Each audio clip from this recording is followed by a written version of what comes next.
নমস্কাৰ প্ৰিয় বন্ধুসকল, আপোনালোকৰ আগলৈ মাজে সময়ে কবিতা লৈ আহোঁ, মাজে সময়ে লৈ আহোঁ কথিকা।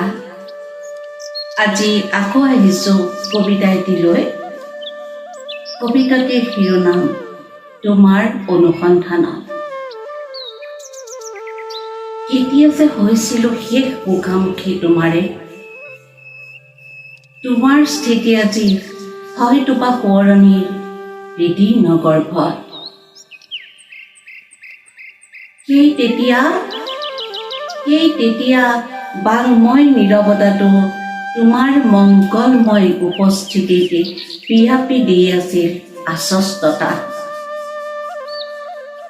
পুৱাৰ ভেহুবলীয়া কিৰণ জাকৰ পৰা মায়াময় স্বপ্ন ভৰা নিশাজুৰি তোমাৰ প্ৰেমময় অমল স্থিতি। এতিয়া হলকাৰ পৰা গংগা, আমাজনৰ পৰা সিন্ধুৱেদি লুইতলৈ তোমাকে বিচাৰি খাওঁ হাবাথুৰি। বতাহত মিহলি বাৰুদৰ গোন্ধত অসুখীয়া আইৰ শুকান বক্ষত বিচাৰি হাহাকাৰ কৰোঁ। কি জানিবা এবাৰমান আলিংগন কৰাহি আহি, আৰু সিঁচি দিয়া সপোনতে মায়া ভৰা জোনাকত তৰাৰ বুলনি।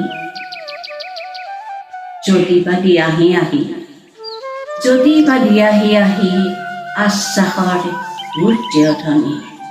ধন্যবাদ।